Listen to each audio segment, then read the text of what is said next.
Like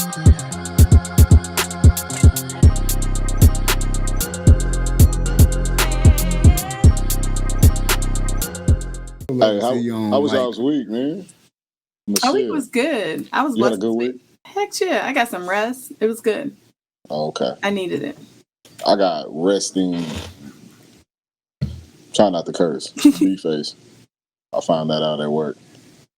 Oh, yeah, someone told definitely you that? RBF. Dang. Yeah. So you remember that video on TikTok? I kind of went like a little viral about working from home. Somebody didn't want to do it no more and all of that. Yeah, I'm at work. Back up in there. I'm there. You back up in that thing. I'm I bike. gotta hustle. I'm gotta I'm hustle. bike. Gotta do I it. gotta put clothes on. I gotta Dang. be on time. That is ghetto. At the close, the most fun part. You Yeah, said but what? it's the being on time. It's the not Now, having the comfort of your home. if I'm I gonna be like fly, I'm not gonna be on time. And I liked it that rhyme. It's bars. fresh off the We might mind. get Couldn't bars. do it again. Couldn't do it again. Anyway, hey, you know what? This is a good time to introduce the podcast. Everybody, welcome to the Melanist Podcast, where we as black men and women talk about our POVs here in the 21st century. And you're probably wondering what a melanist is. You know what a feminist is? Well, all right then. Well, all right then. Yeah. Yes, sir. Tomboy. That's what it I'm talking is. about. Shit. I like Man, all that shut up. enthusiasm. Not a problem. You know what I'm saying? Too. Shell, what we talk about today? I know you got something good. You come with Yeah, something we're gonna good hit every you with week. some. So, did y'all hear about Jim Jones? He was on the Angela Yee show. Jim and Nancy, like Nancy, she just the issues that come with her. But Is Jim it Jones called? said that his I don't mean to cut you off. It's called lip service, right? yeah, The Angela podcast. Yee. Yeah. Oh, Yeah, Angela it's Yee? about sex. Yeah, it's a sex podcast. It's really Angela Yee. My name really nigga. I got a big dick. good. Yo, but he said, get this nasty shit. He said that his mom taught him how to tongue kiss. Nah, he ain't said that. Reed He ain't said was that. really on your paper. That ain't on your paper. Yeah, He ain't that's said not That's that. what he said. He dead said that. That his mom taught him how. Ain't no way, my boy. Okay, like she had a teddy bear, cause that shit weird. So, but she tongue kissed like a teddy bear or something. Is that what you Nah, talking like about? some incest shit. Like she put her tongue in his mouth and She taught ain't him put how her to tongue kiss. in her mouth. Shut up, Shell. Quit spreading You gotta stop making rumors. up stuff. Stop spreading I'm telling you, play the rumors. video. Play the video. I'm telling you. Oh, I Play that gotta back. see this. Play that I back. wasn't very familiar with it till y'all brought it up. I'm gonna be honest. Okay, Play give me a that second. Y'all keep talking. Give me a second. Give Because me a it's second. Give me a nasty. second. That's why, It's Mike. definitely You nasty. weren't I don't even familiar wanna. with that shit because you didn't want to hear that. That's I just don't one even of those you don't want want to to talk hear about that. it. You don't I want feel to like, see it. hey, y'all just keep talking about it while I do this. I don't. No, no, I don't want to. That's some nasty, but 100% of the weird, audience wants like- some nasty stuff. It is. I really want someone to put in the comments if they agree with that shit because we need to talk. That's weird though. Like, nah, Like- because some people like to get nasty in they shit. It's nasty. But That's disgusting. weird is Weird to and me nasty. is further than nasty. Yeah, weird and nasty. He To was me. like, I swear Jim was dead ass. I think he came out later on saying he was joking, but he was dead. He was dead serious because his mom came up and said, "Nah." His mom came out and said, "Yeah." Shell, the tea was getting too good. I thought she was about to say, and he came out later in the show. Like, what? All right, let me see if y'all. We can only do 30 That's why seconds him of and this. So Chrissy let's ain't see. been married. Is that why? Did your mom tell you about sex when you were young? Can y'all see that? No. Uh-oh, SpaghettiOs. You got the wrong One screen second, up there. guy. You got the wrong screen. Want to talk bite? There else. Y'all can hear it though, right? Yeah. Mm-hmm. All right, let's run it back. Run it back. Right. Run it back, playboy. About sex when you were young? She told me everything about sex. Like what? My first condoms, shit like that. My mom told me how to kiss when I was younger. What did she tell you to do? She told me how to tongue kiss when I was younger. Like what's the instructions? It wasn't no instructions. She showed me with her mouth. Like She kissed you?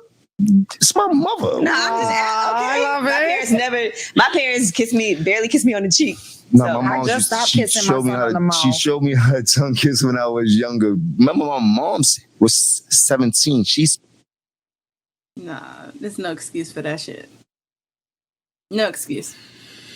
I'm just hoping whatever he say next made up for because we paused. He basically explained his mom was young. And she was like, "Oh, she tongue kissed me, and the reason is she was young, so I don't know if she knew that you don't do that to I got a drink on that your one. kids." I need to just take it. I need to sip in this. This gotta. I need to take a shot. Just down at this point, Wes. Your face is it all? No, that's a no-go. That's not a.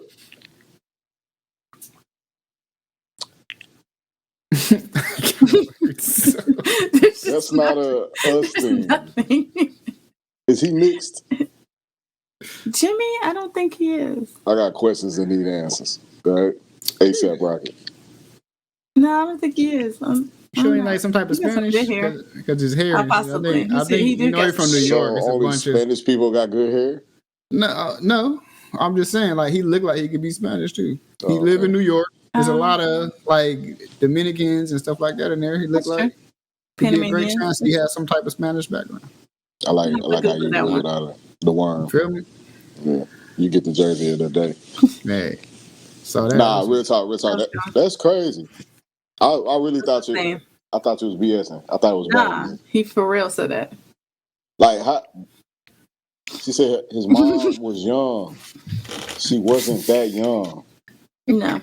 If you said she was a teenager, got you. Which that's weird because there's no way possible that your child is old enough to be tongue kissing and you're a teenager. So you're 20 something, bare minimum.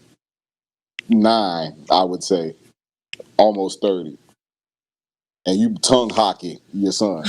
Let me show you how to do this. And then it's acceptable. You think it's acceptable?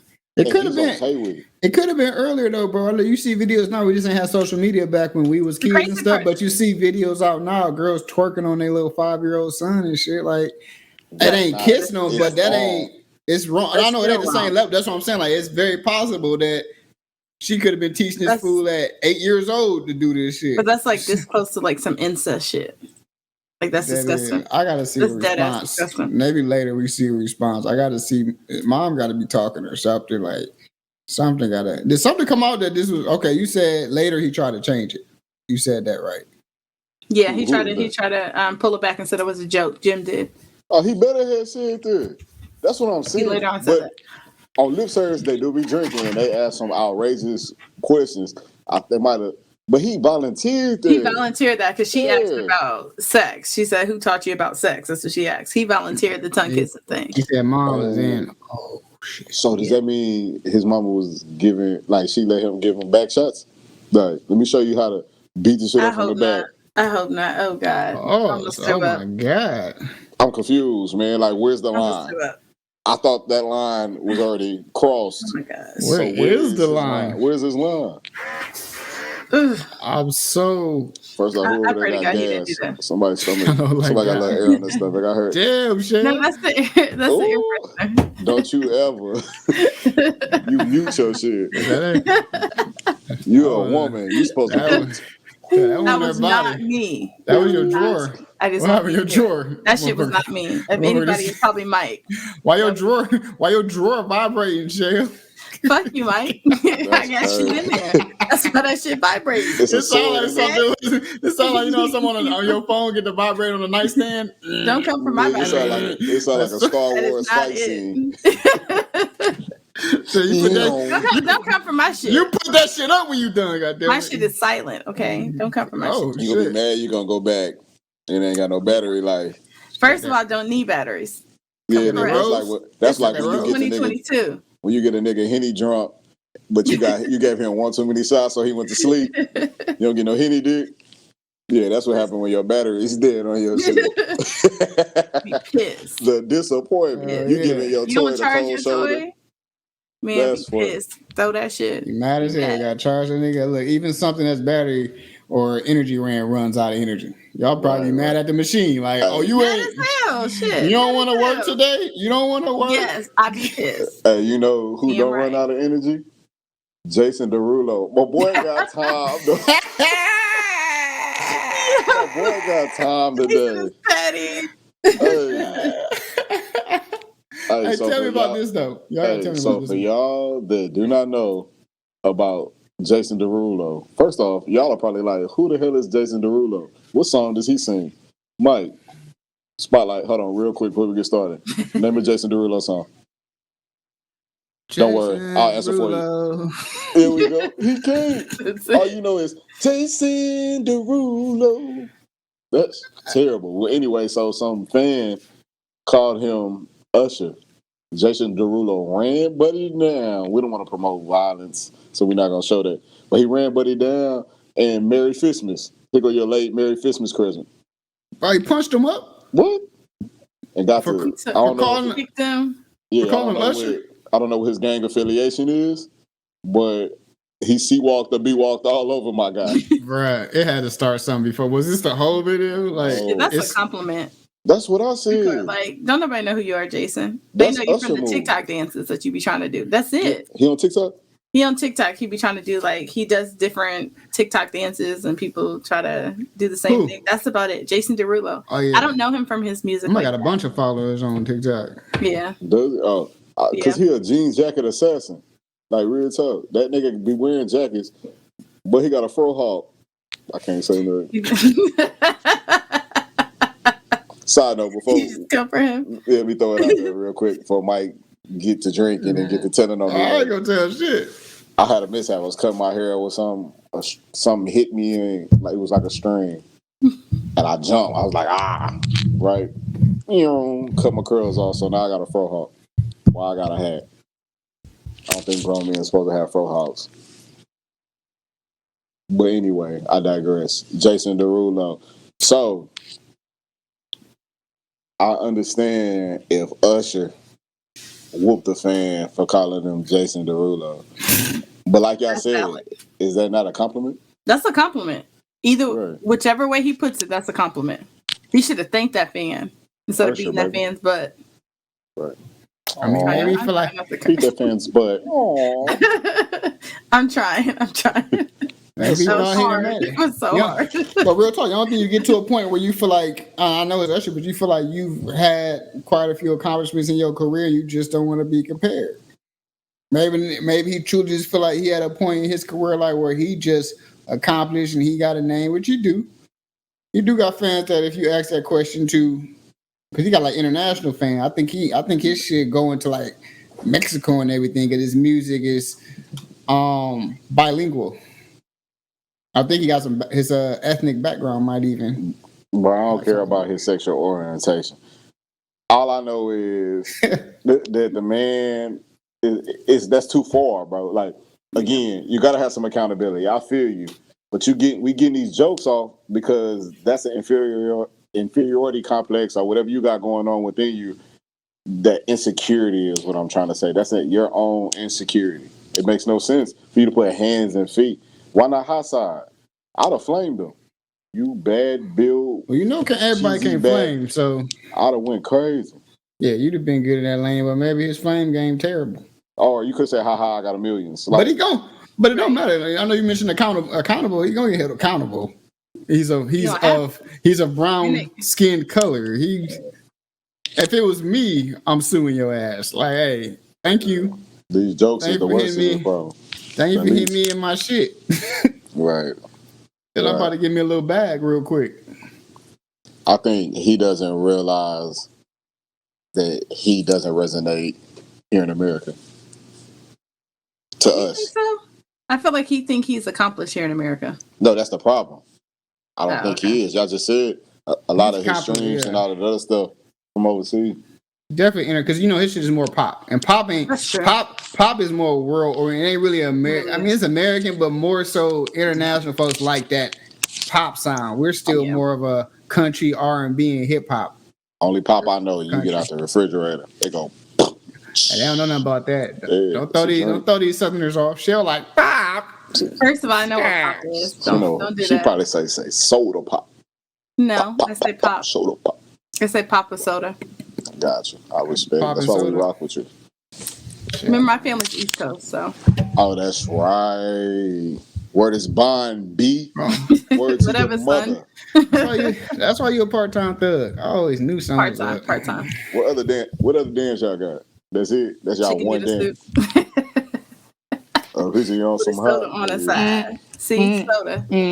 Oh yeah, they Chicken said is soda. soda. They say no They said pop. soda. Right. We say soda. Gotcha. That's what we say. But no, I mean, So that's look, crazy. we didn't touch our little hot topics, right? We got them out the Yep. way. Yep. Anything? Y'all got anything else? Nope. We not missing anything? Any RIPs? Any famous people? No, we good. R.P. Betty Bob. White. Yeah. R.I.P. Who was it this week? R.P. Betty White. Joe Betty White. Mad, John Sidney Madden. Poitier. John Mad. I said Sidney Poitier. Sidney That's a big Poitier. one, Shell. That was That's a a big huge one, one. Shell. Bob Saget later on this week. Who else?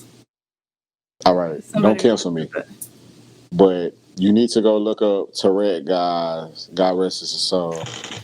It's called Tourette Guy, and just go look it up. You're welcome. Having a bad day. It's meant to be funny, so you can laugh in private. Don't laugh in front of people. He really does? Okay. Yeah, but check it out. You know, I just notated that. Okay. Yeah, Tourette guy. Tourette. Yeah, Tourette guy. Literally Tourette, not Terry. No, Tourette boy. We'll make sure you ain't fucking shit up. This man. That's weird. It was somebody else that passed away. I can't. It's nobody else. Not that I That's Sidney Poitier one. I think a lot of people sleep on that one though. They don't know. I don't know why. Oh yeah, they don't used know. to be in love with Yeah, that's because he's not our era, but like he's more historical. Like our generation probably know more about Betty White because of Golden Girls, right? Than we know about Sidney Poitier. Would he play in, Mike? Should be about the same. Sidney Poitier. Yeah. Can you name a movie? I can't name the movie. I can. Original. Guess Who's Coming to Dinner? Oh, yes, so guess it was a remake. Yeah. Didn't know that. You talking about the one with Bernie Mac, right? Yeah. And Kyle Korver. I mean, Ashton Kutcher. Yeah, I was like Kyle Korver. They look alike. That's funny. I was like, yeah. You seen it? Yeah, that's a remake. I saw the original. Yeah. It was good for the time, or for the time. For the time. Respect. I probably have seen a Sidney Poitier movie sometime in my life with my grandmother, and then probably just never realized it. I'm sure I have. Many old movies and westerns my grandmother watched. Yeah, all jokes aside, you're probably right. I would have to see it. Yeah, but rest in peace to all of them. Y'all rest easy. It's heartbreaking, man. That for real is heartbreaking. How old was he? I don't know. He was a 99. He was like 96 or something. Was he in his 90s? Yeah. He gotta be. Him and Betty White. Yeah, because him and Betty White was about the same. We talking about our grandparents used to be in love with them. Yeah, that's gotta be up there in age. So yeah. But Mike, let's jump into these topics. So we're gonna jump into the big topic of the day. Mental heartbreak. It was a quick little flash on the screen. Somebody throw a banner up there for them to see the mental heartbreak part. But the reason we want to talk about mental, let's get into the backstory of what mental heartbreak even means and what that title means. We want to discuss like men dealing with heartbreak, and it's on so many different levels. I feel like, which is gonna make this a great and impactful conversation. Is we talking love from all type of angles, not just romantic love, but also family, friend, whatever that may look like in your life, just dealing with some form of heartbreak. So, bro, you feel like how old were you feel like when you had your first like heartbreak? My first heartbreak was at like 5 or 6. When Barney he went missing. Y'all remember the episode? Yeah. Like parents was calling in. Like kids was going crazy. Like they couldn't find Barney. Bro, I refused to go to daycare. I was like, I gotta find Barney. Like on God. But that's a true story. But to get past that, our first heartbreak, I want to say was Oh, I know exactly when it was. I can't say the person's name. She broke my heart, dog. So 10th grade. Okay. That was it. 10th grade. 10th grade. What about you, Mike? My first heartbreak. This is an interesting question. And I'm gonna tell you why that's interesting question. Let me give you a backstory on this. I mean, this is a good topic. This is a deep topic because I don't think when we think about heartbreak, we dig deep enough. What you mean? Especially with men. So I'm gonna go back and I'm gonna use my own stories. So if you asked me that question, I don't know, a couple years ago, I'd have told you when me and my high school sweetheart broke up. Okay. My senior year of high school. She graduated a year before me. And yes, that broke my heart. But I think it was freshman year going into my sophomore year, my grandmother surprisingly passed away. I don't know if that was an emotion or a pain that was truly ever dealt with, or if I had a chance to hurt. What do you mean hurt? Like heal from it? You talking about heal from it or like accept it? Healing from it is one thing. You're young. It's tough, I feel like, just to heal from it. But like when I say hurt, I mean more so like, cry out and lean on somebody about it. I felt like I needed to be strong. So you didn't have an avenue or a safe place to talk about what was going on or really process the fact that you lost somebody or you had true heartbreak. Is that what you're saying? Correct. I don't have a sibling my age or really close. Our closest sibling is like 8 years. Got you. So can we clarify? So you just mean heartbreak in general, not relationship based, just any type of heartbreak and how heartbreaks affect men. Like, we want to talk about how heartbreak, and it can be romantic. That's why I say it comes from so many different scales. Because for somebody, it's going to be romantic as well. And like I said, even if you asked me a few years ago, I would have went straight to romantic too. Not even a few years ago. If you'd asked me last year, I'd have went straight to romantic. But you have had time to process and heal and think about it. Well, last year was 20. I'm sorry, it's January this year. Yeah. So when I say last year, 2020, you'd asked me in 2020. I would have, and I went back to the same situation for years now since it happened. Like I've always said, that was my first heartbreak. So you feel like, as a man, y'all don't really have avenues to vent when it comes to such things as heartbreaks? Like when your heart is broken in any avenue that it comes in, whether it's you didn't get a promotion at work and that was really heartbreaking because you worked so hard from it and you climbed a ladder to get where you need to get to, or someone passes away, you don't feel like you have that to vent? You don't have that safe space? I feel like we didn't receive, I'm not even going to say we. I want to say that in my situation, I don't think I ever had a safe place to have those conversations. I was raised by my mom who, where we initially grew up, she had to be hard. You know what I'm saying? She played my father figure, so she was super hard. So the mother figure that I did have, my Aunt Jackie, I'm super attached to. God rest her soul. That's my person, right? So when I truly had, even in the situation of those that know me, the biggest heartbreak that I've ever had in my life is when my cousin, who I call my brother Killer, Cameron, passed, right? I don't want to say killer like he was in the streets. He was a really great individual, graduated with his degree, was headed to play in the NBA, and had some hiccups and passed away playing, the game that he loved. Because I had to be strong for those around us, even talking to my mom was just like, you didn't see death before. She kind of didn't understand.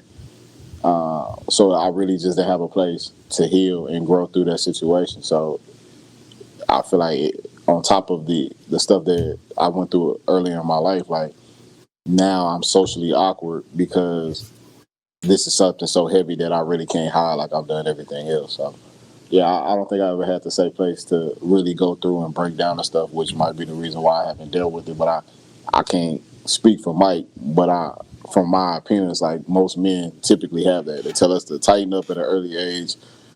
Anything over 2 or 3 seconds of talking about it or multiple days, then we nagging, bitching, complaining like we being weenies, we pussy, we acting like girls, as they say, like all of these negative connotations about it. But so we never fully process. And typically when we do have those conversations about heartbreak, it's with a woman.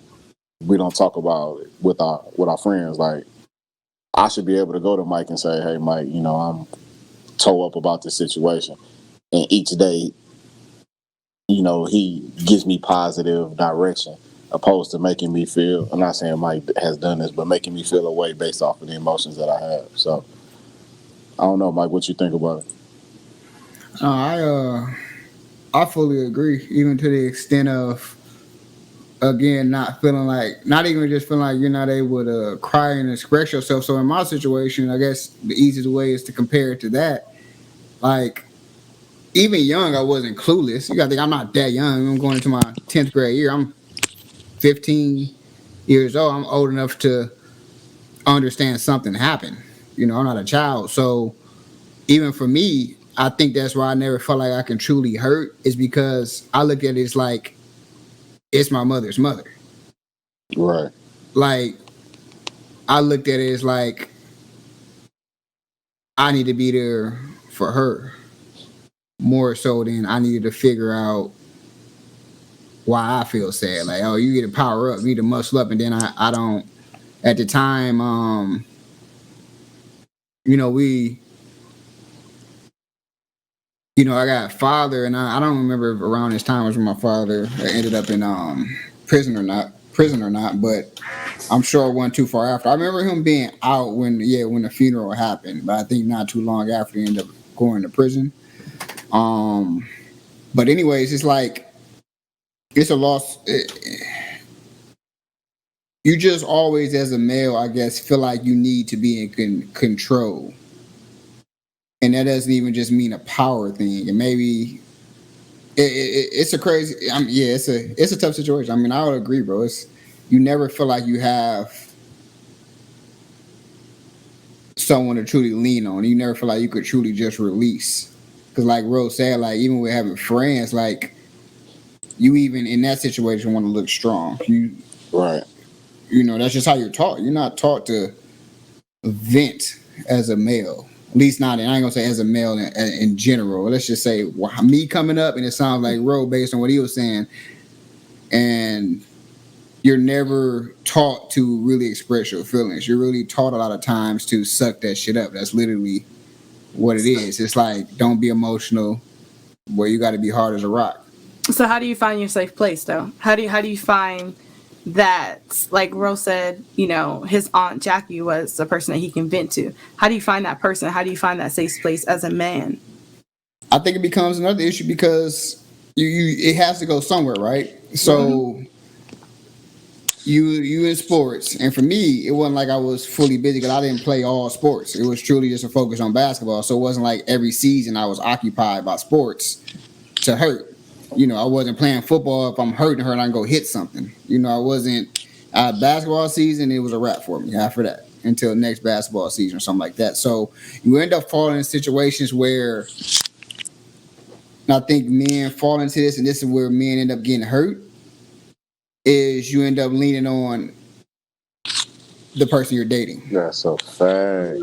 And sometimes who you're dating may not even be at the level, or like we talk about today as adults, it's not their responsibility. And then especially if you're young, like you don't understand that. You just understand you need somebody. You don't know how to express you need somebody. Right. I think as you get older, you kind of somewhat start, you know, if you're healing and if you're understanding, then you at some point you start leaning. Like I can lean a role now. Like I can go have conversation with them now, but I understand things differently. Even a few years ago, I can have certain conversations with certain friends. I'm a lot better today winning than I was even a couple years ago. But if we're just talking about then, which we are, you lean on things that really aren't. You're probably not even supposed to be leaning on. Like we're in high school. It's a high school relationship. Right. I don't need. It's not her responsibility. We young teenagers. That's not even probably what she's thinking to have to support. But because you know it's my high school sweetheart, we're each other's first and shit like that. I'm sure she's stuck by me and understands something serious happened. But at the same time, you know, you do that and you never truly understand why you were doing that, and you go through your life feeling like there's a dependency on because that's how you know. That's all you know. Like for me, all I knew was my girlfriend, right? In that situation. That's all I knew was my girlfriend. I'm leaning on her. So I end up experiencing. That's why I say that's probably the second heartbreak you experience in a breakup with her. was a hurt even deeper. Okay, so let's break this down, Mike. So let me ask you this first before, and we'll see which direction it takes us. What was your first heartbreak? Was it intimate, or was it due to a loss, or was it, maybe trauma that you might have gone through with your dad's situation? Which one was that first? And we'll start there. I think it that's a great question, bro. Even when you throw dad in there. That's a great question. Cause that being my grandmother passing was my first time dad being gone and locked up either. Gotcha. So you He have was dealing with a lot. Yeah, you have a dad that was a hustler and shit like that. When he's out, it's good, it's great, But you're not when you got parents like for me. I don't know how other people would what their experience is and how they would feel about the situation. But I think those who have dealt with that with parents in the streets, your relationships, especially to whoever's in the street, tends to usually be materialistic, right? Right. So for me and my dad's relationship was always like shopping. Or basketball. Actually, our first relationship was basketball. He taught me the game of basketball. He taught me how to shoot. He put a basketball in my hand. My dad was really good at basketball. It's known around the neighborhood. Should have been a D1 athlete. People say this day probably would have went pro, and he ain't number about 5'9". But I used to watch really. Watch him off. But go ahead. Yeah, he's short. Yeah, he's part of the short community, but he was really good. I used to watch him growing up, play in the streets, and I used to see him my own was really good, even at that size, was good. But dropped out of high school, so it's the wrong mindset. Really didn't have nobody really pushing him. But I guess the first heartbreak, I don't know if that would be a heartbreak. I don't know even know if I understood it at the time when my pops was going into jail. So I would truly, let's go and say my first heartbreak, even thinking about it, probably would be grandmother because it was so unexpected. I think I got used to my dad getting locked up. Okay. So it didn't make it feel better, but I got used to it, right? Okay. And first off, let's talk about that really quick. Like, we're sorry that you had that experience and how you look at it. And I think that's a conversation for a later date that I would like for us to dive into that aspect about like male on male relationship, and not in an intimate way as into sexual, but having those type of relationships to shape you into being a better man. But so your first heartbreak was loss, correct? Mm-hmm. Due to your grandma passing, correct? Mm-hmm. So let's just take that. You were how old? 15. 15, which is rough, right? So I'll use my first heartbreak, right? I'll leave this person nameless. I don't know how their family feel about it or whatever, but people that know me know the situation, and I'm gonna tie it into what you're talking about, right? So my mom being an older person means that her equivalent to her parents' age, you're gonna have a lot of people that die. So her aunts, which are great aunts to me, die, right? I saw a lot of funerals early, especially where we come from. We saw a lot of stuff early, right? Fast forward, smaller places, if you're well spoken at a young age, they always make you give speeches, do X, Y, Z. So now I'm speaking at funerals. So my outlook on death is different, and I don't know how to process it. It's becoming normal, right? Then when somebody my age passes, now it's real. Old people are supposed to die, right? Just nobody in my mother's age group. Anybody over her age group, that's normal. It gets realistic when it's around my age or things like that. Now, your grandma had a different dynamic, and I think you and your grandma are closer in age than I think mine and my grandparents and myself. Am I correct? Now, when it comes to those situations, you can't really deal with your peers because typically your peers at 15 haven't really lost anybody like that. One. Two, they don't know how to process if they're a male, typically, unless they come from, unfortunately, a white background where therapy and stuff like that was enforced into their lives. So all of that to say, even if your first heartbreak was with a woman, who are you to speak to in our era? It's not, there's nobody there other than a woman. A man, what are they going to tell you? If you are able to speak about it, you create these niggas that when they get their heart hurt, they go out and just fuck everything in the street, because that's how we're told to get over heartbreak. We're told to go out and do something constructive to get over it. But then what happens when that one thing, that your coping mechanism is taken away from you? Like mine was hooping, right? I can't hoop, I'm going crazy, because that's all I know how to get over it, like to get out my frustration in that form or fashion, right? But I'm really not healing. I'm just putting it on the back burner, getting comfortable with it in the back burner. Putting a Band-Aid on it. Yeah, exactly. And I need stitches, right? Mm-hmm. So I think our generation might be the last of that. I could be wrong. I hope so. Yeah, but I think this next generation would, we say they sensitive, and I'm guilty. I'm quick to say that this new generation, they sensitive as hell. But I think they are more in tune with their emotions. To that point, it's just there's no off knob. Like it's just always on, and they react. They don't handle their emotions well. Let me say that. Yeah, I think they're more in tune with their emotions, but like you said, don't handle it as well. Like they don't have that navigation, because our generation is supposed to help them navigate that. But how can our generation help them navigate it if we're still struggling with it? Right, and it's gonna come a day where all of that changes, but it's where black men that have some status, to where other black men look up to them, where things will change. You got to make it cool. Like I say all the time, my goal is to make chivalry cool. That's my thing. Like, it don't make you supposed to simp out to your girl. You're supposed to do certain things. Like, let's make that cool again, where black men are disrespecting black women, you know what I'm saying, to pick up the next black woman. It's going to get to that point where mental health is cool. Right now, it's the people that technically are out of tune or outcasts that talk about mental health, like the Joe Buttons of the world. You know, typically, as a whole, people don't like Joe Budden. You know, he might be my spirit animal. You know what I'm saying? Like, I agree, his delivery ass piss poor. But anyway, I digress. Charlamagne, same thing, but now he's older. You know what I'm saying? Who's in our lane that's an advocate that's cool? Not Kanye West. Hell no. But somebody cool that look like us, carry themselves like us, or a street nigga. You know what I'm saying? The fly nigga. Like, who in our age bracket champions mental health and therapy? That's a hard one. Well, when you say cool, are you just referring like A-list celebrities type deal? A and B-list celebrities? Or are we talking like just in general? Because we can't say popularity, because there's influencers out there with a huge following now.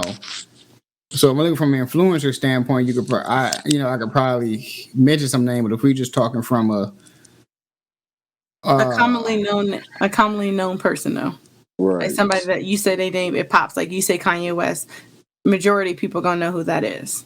J. Cole. He don't count. He's a niche. He has a niche follower. You know what I'm saying? That's what I'm saying. Like, you think he got a niche following, J. Cole? Yeah, I just started listening to J. Cole. I don't know if it's a niche though.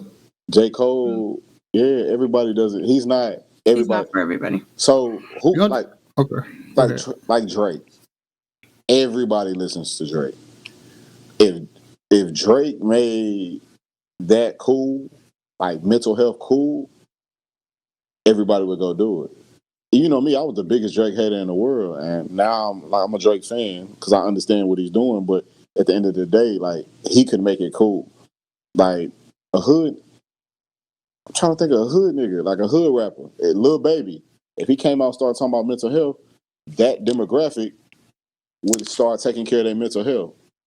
You get what I'm saying? Like, about counseling, being cool. Like, it's not gonna look as what we call it. Like, that's some weirdo shit, going to talk to somebody about your feelings, tighten up, woo. Like, we too hard in that aspect. Like, if we get sick, we go to the doctor. You get what I'm saying? We weenies when we get sick. We sick. We curled up trying to get the quickest remedy as possible. But when it comes to things like that, our mental health, I'm sorry for the people listening to us, audio, no video. But when it comes to the things like mental health, we don't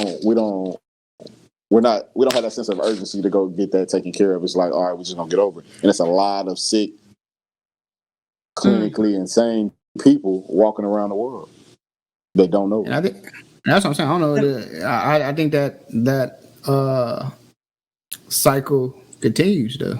I don't know how that cycle changes because you always got a generation learning from another generation, and if we went through it, even by the time we start noticing it, fortunately, I'm in a fortunate enough situation where I don't have children, right? But by the time you start noticing, a lot of people you've already had children, and you've taken them through some of those things that they're going to end up having to deal with, and you still ain't put them in therapy in our culture because again, like you said, like therapy white is folks and key for stuff, they children. still we used to look at white folks like they was crazy. Like, oh, go ahead, I'm sorry. No, therapy is key for children, especially because, like you said, it's the pattern. So you have that pattern of you not fully understanding your mental health, and then you pass it on to your children, whatever your trauma is that you're going through, you passing that trauma on to them. But a good thing that I've noticed that a lot of people have been saying is our generation curse stops with us. I've noticed that a lot in our generation, that a lot more people are saying that than in our parents' generation. Our parents' generation, they just kept coming with the generational curse. With our generation, we're like, nah, the generational curse stops now. Our children is going to therapy. We're going to figure out what's going on. They're going to be, you may say they're sensitive, but they're going to be in touch with their emotions because we didn't get to be in touch with our emotions. Right. And I think that's a lot of that is coming from it. So it's not necessarily that it's not mainstream yet, but I feel like maybe our kids' generation and then their kids may have a better chance at it than we did with our kids. It is nothing bad. It's just us learning as we grow up, just like our kids are growing up. So it's just learning through it. Right. So Chelle, I know you come from I know your dad love the hell out you and does whatever he can for you. But he comes from like a hard background, correct? He was military, am I correct? He was military, grew up in the projects, yeah. Right. So what do you think you can do? And I hate to put you on the spot. You can say, hey, what's mind your business? But you have boys, 3 boys. So what do you think you're doing differently than what your parents has done? No knock on your parents, to where your kids can have a safe place to talk about those type of things. So the first thing is therapy. Like we were in therapy when my parents divorced. We went to therapy for just a little bit, really? But it wasn't, we went as kids for just a little bit, but it wasn't like the full spread. So for me, I keep my kids in therapy because they're forever grown. Like I'm about to have a teenager. Right. So, there's things that I just can't teach him. I can't. I know there's women out there that, yes, you can. No, there are things that as a woman, you just can't teach a teenage, especially a teenage Black boy. Right. Wow. So I definitely, keep him in therapy for that reason. Black male therapist, to me, I want someone that fits and looks like what he looks like and go through what he looks like. That was important for me. And I stopped because my dad, he's still hardcore. He's like, nah, suck that up. Like, be a man about it. He still, says things like that. And I stop it right then and there. I'm like, nah, don't talk to my kids like that. We're not going to do that. This is how you're going to address them. This is how you're going to talk to them. So I shut it down. Right. And first off, I appreciate you for sharing, and I respect that. And that's something on the back end that I kind of go through. That's I feel like a toxic trait, but it's beneficial because I'm not raising boys. I got 2 girls, but y'all see how I talk to Charlotte. That's my junior, and she's a very emotional, sensitive person. Her mom is kind of the same way. So when it comes to me, I kind of try to even kill her, not change who she is, but like. We don't got to do that about everything, like when it comes to us, like if your feelings are really hurt or you fall and hurt yourself, you cry, not just because you didn't get your way type thing, but it's also hard to find the balance because I don't know if I'm doing right.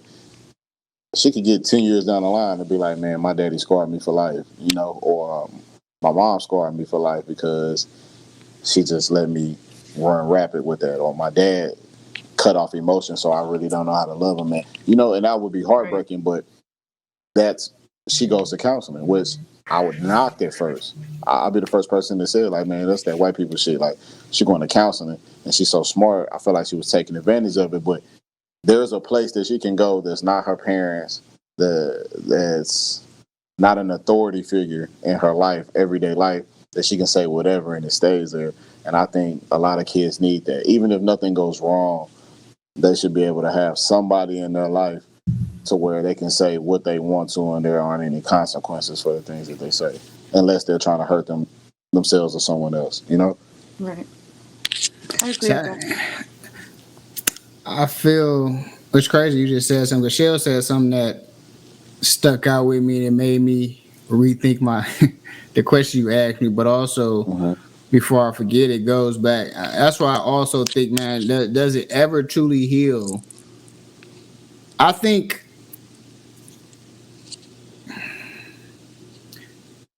I think breakups with parents are a bigger deal on kids than people actually try to make a reality for. And I don't think we give enough attention to that. And I'm gonna give y'all an example because Chelle, when you was talking, something hit me. You was like, when your parents divorced, y'all all went to therapy.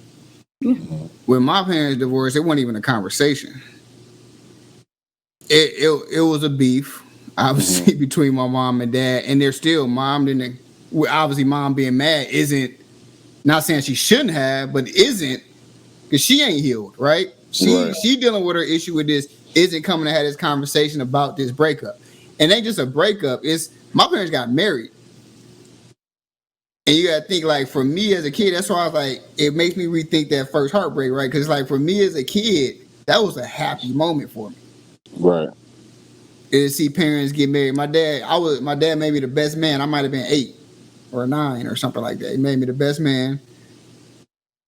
That was a big deal. Like that was like TV shit to me. Okay. I was like, you see the TV families on the Cosbys and Fresh Prince of Bel-Airs, you know, because as a kid, I'm not looking at Will Smith as adopted or was brought in by his aunt to get taken care of. I'm just seeing the whole aspect of it, which reminds me of my grandmother and grandmother's house that I got grandma and grandfather, and to me that always looked great. That's what I saw. I got a chance to be able to experience the family element. Grandma and grandpa are together on both sides. Right. Grandma and grandpa are married. Right. And a lot of people's grandma and grandpa, a lot of us in our generation, I say, we ain't see that. Y'all didn't see grandma and grandpa married? I've never met any of my grandfathers. I died before. Yeah, even my. Were they married before they died? Yeah, they were married, but I just wasn't around. I wasn't born. Neither one were married for me. Like my grandma on my mother's side had 12 kids, and she was not married.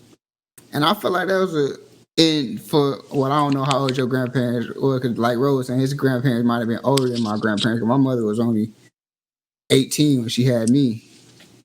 17, may not even been 18 yet. I think she had just turned 18. No, I don't even know if she had turned 18 yet. She might have been 17 still. And my grandparents aren't much older. I think my grandparents were married young, so I don't think they were much older than them. They might have been, you talking grandparents that might have been in their 40s. So, and I got to look back on that, but I would believe so. I feel like that's what it would have been the case. But anyway, I feel like a lot of people might experience that. I think that was one of the last eras where marriage was still a big thing. Like for that era, like marriage was still. You saw a lot of marriage as far as grandparents. You saw some that weren't obviously, but to me, I saw a lot of grandparents that are older folks that had their wife and husband in the house. Right. Unless one of them died or something, right? I saw a lot of that, and I'm from Detroit. I wasn't raised in the projects or anything, but I still shit happened. Still considered the hood, ain't the suburbs, right? So to see my parents, anyways, get married, to me it was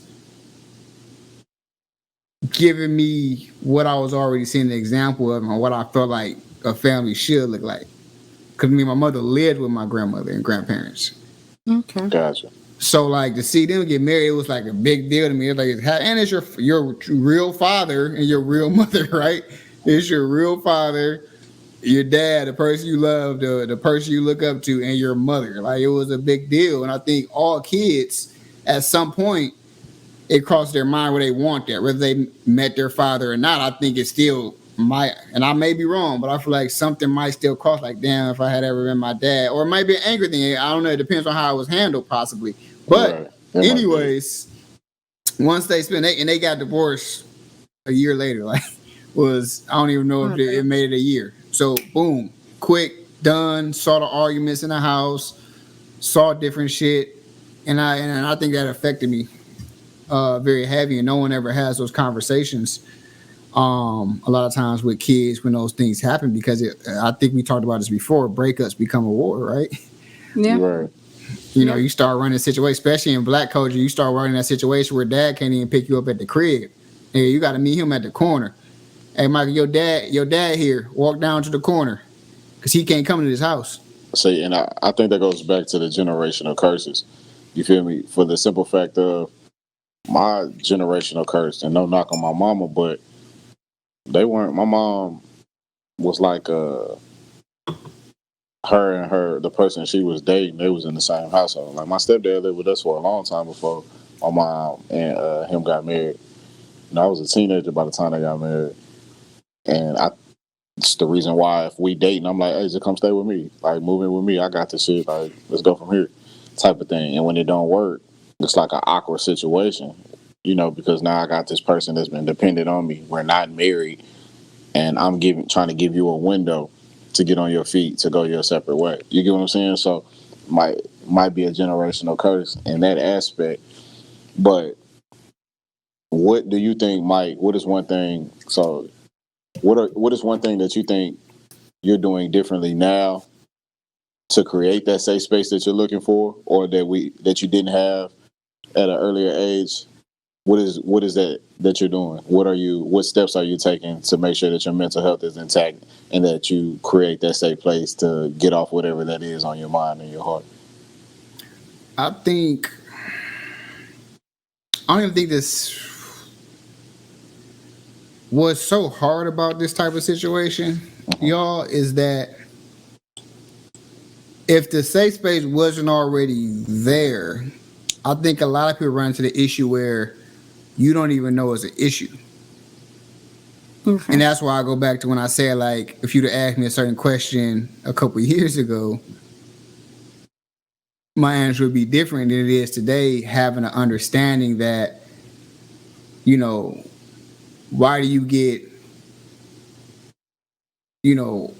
angry in these situations? You start doing your own self-discovery and really trying to figure out your triggers, why you have these triggers, and looking back, like if you're a person that's really paying attention to it at a point, like I think that's part of the reason, like I go back to you when I say I quit my job, like out the blue in July 2020, it was a meltdown type scenario, I think, of just trying to, for so long, store pain.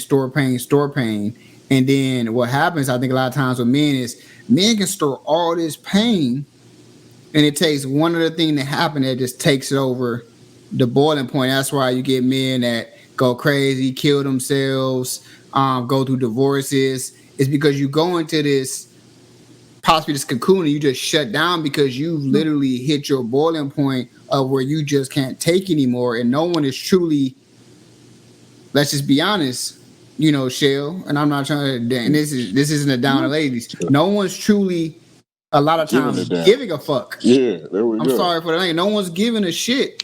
Your wife ain't truly caring. I don't know if it's because she don't want to, or she just don't know how as well. Right. And sometimes that comes back to not even a talk, sometimes just space. And if it is a talk, that's not, we gotta understand that it's getting that person in the comfort zone. Sometimes it comes to when you're in a relationship where a lot of times women think it's about them when they did something wrong and they don't know how to get out of that mode of flight. You're not the issue. Right. And I'm trying to tell you that you're not believing that. And then it becomes a bigger issue as opposed to just truly what's wrong with you.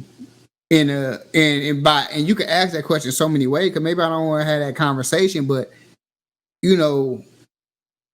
I think as my spouse, at some point, and again, it's not your responsibility, but when we married, I think it becomes different. Though. Still, I don't think in a relationship it's still your responsibility, though. You don't feel like in a relationship that it should be the other person's responsibility just to make sure that you're all right? Nah, but how do they make sure that you're all right? You get what I'm saying? They don't. Yeah. But that's a conversation of going deeper. That's a deeper conversation. You don't think so? Yeah, if you can't figure it out and go deeper, if that person's not trained in that area or that aspect, how can they go deeper? We have conversation. I think a lot of people, your friend groups, as well as, like, I appreciate Mike using me as an example.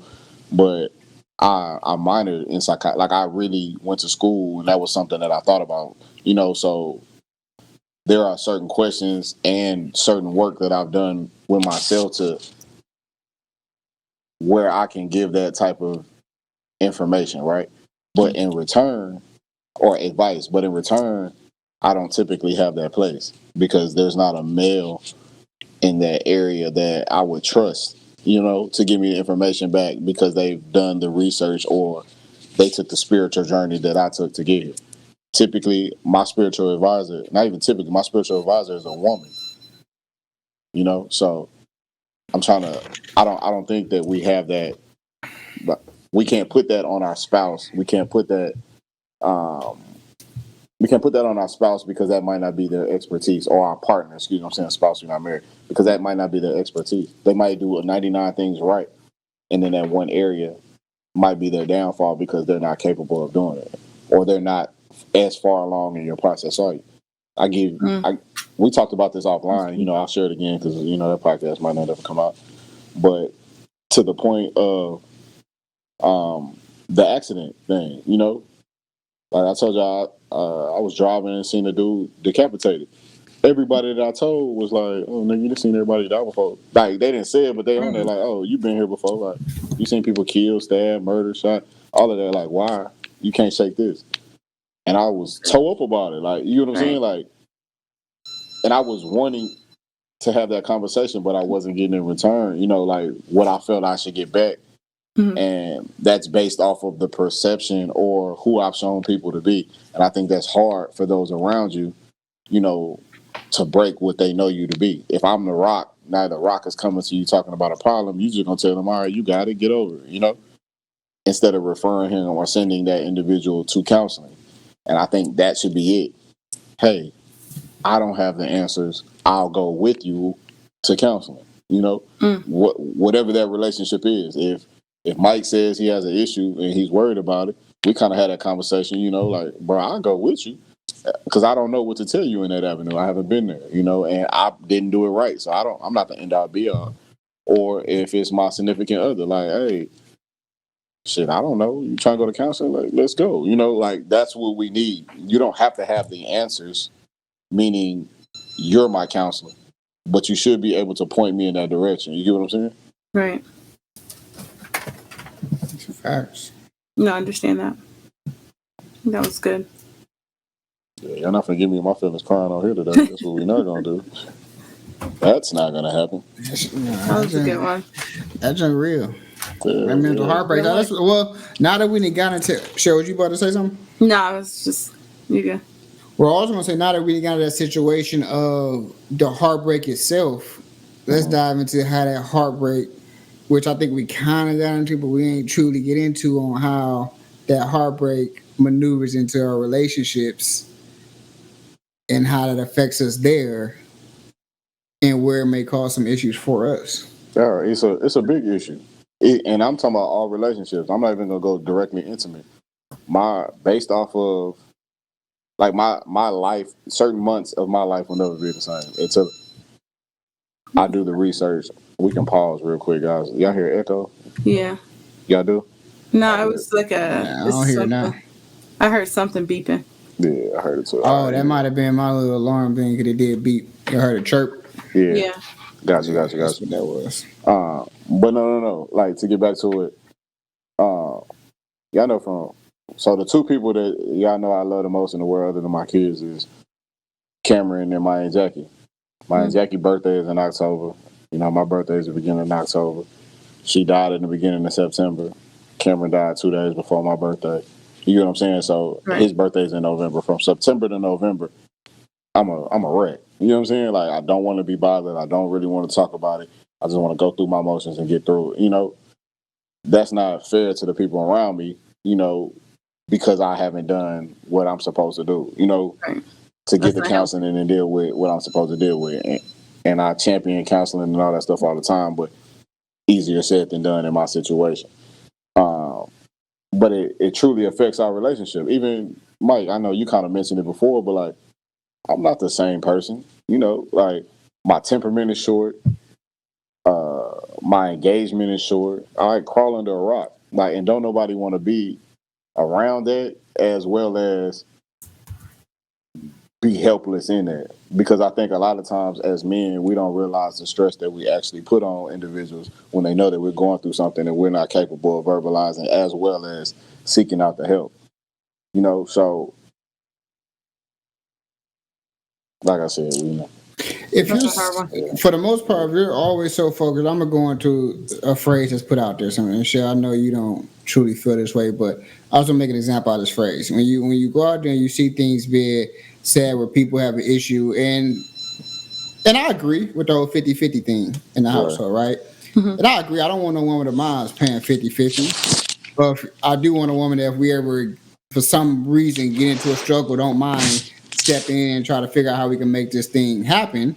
But if you're out here trying to cater to a lifestyle, lead, protect, handle a household, which most men I think of our caliber on this call, I'm not going to say all men in general, but the men on this call know for sure are men like that want to be able to protect, lead, and provide their family. I'll call it a lavish lifestyle, like let's just say a no worry lifestyle. If you're focused all day on that, and that becomes your mentality, and that's what you feel like your idea of a family is, or that's what you feel like you're expected to do. Mm-hmm. When do you have time to focus on yourself?